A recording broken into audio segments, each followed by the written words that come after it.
সমাজে মর্যাদা থাকলেও আর্থিক দীনতায় মসজিদের ইমাম মুয়াজ্জিনরা মুসল্লিদের দানের টাকায় সামান্য সম্মানী পেলেও তাও অনিয়মিত। দ্রব্যমূল্যের ঊর্ধ্বগতির বাজারে তাই সংসার চালানো দুষ্কর ইমাম মুয়াজ্জিনদের। তারপরেও বুকে পাথর চাপা দিয়ে ধর্মীয় দায়িত্ব পালন করে যাচ্ছেন হাসি মুখেই। রাতের আধার কেটে যাওয়ার আগেই জেগে ওঠেন তারা। অধিকাংশ মানুষ তখনও ঘুমে।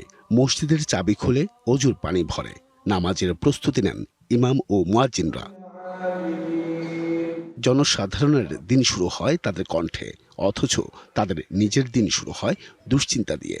5 ওয়াক্ত নামাজ, শিশুদের কোরআন শিক্ষা, অসুস্থদের জন্য দোয়া, বিয়ে পড়ানো, জানাজা, জন্ম থেকে মৃত্যু পর্যন্ত মানুষের প্রতিটি ধর্মীয় মুহূর্তে তারা পাশে থাকেন। কিন্তু জীবন যুদ্ধের হিসাবের খাতায় তাদের প্রাপ্তি খুবই সামান্য। যে টাকা দেওয়া হয় এটা তো অবশ্য চলে না, অনেকেই তো এইটার উপর নির্ভর করে। সরকারিভাবে তো কোনো ব্যবস্থা নাই।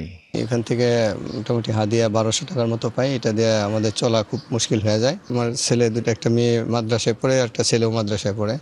ওনাদের বেতন দিতে হয়তো 1 মাস 2 মাস গ্যাপ দিয়ে দেওয়া লাগে। সরকার এদিকে দৃষ্টি দেয়, দেওয়ার পরে ইমামদের যদি কিছু হাদিয়া কিংবা বেতন সিস্টেম করে তাহলে ইমামরা ভালোভাবে থাকতে পারবে।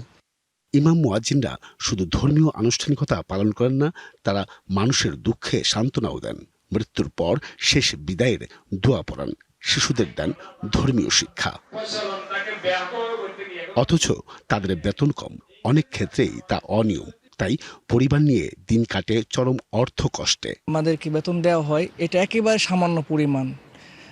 এটা আসলে সংসার চলে না। কম টাকা দেওয়ার কারণে আমরা আমাদের যে চাহিদাগুলো আছে পারিবারিক বিষয়ে, ওই চাহিদাগুলো পূর্ণ করতে পারি না। মসজিদের আয় ও স্থানীয় কমিটির সিদ্ধান্তের উপর নির্ভর করে তাদের সম্মানী।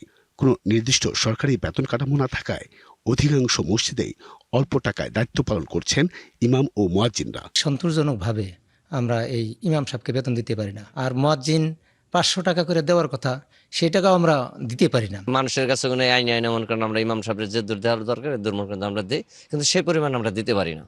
এবার নগদে পাচ্ছেন হেলিকপ্টার অফার, তাই কেনাকাটার পেমেন্ট নগদে করুন আর বুঝে নিন 2000 টাকারও বেশি ক্যাশব্যাক সহ হেলিকপ্টার রাইড। পেমেন্ট শুরু করুন আজই।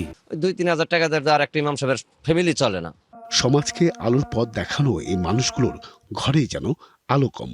সম্মান আছে কিন্তু নিশ্চয়তা নেই জীবিকার। সমাজে এই মানুষগুলোর সম্মান আছে কিন্তু নেই ন্যূনতম আর্থিক নিরাপত্তা। তাই তাদের প্রত্যেকের দাবি, নীরব এসব সেবকদের জন্য প্রয়োজন মানসম্মত আর্থিক কাঠামো এবং সামাজিক সহায়তা। Ariful Islam, DBC news, Gazipur.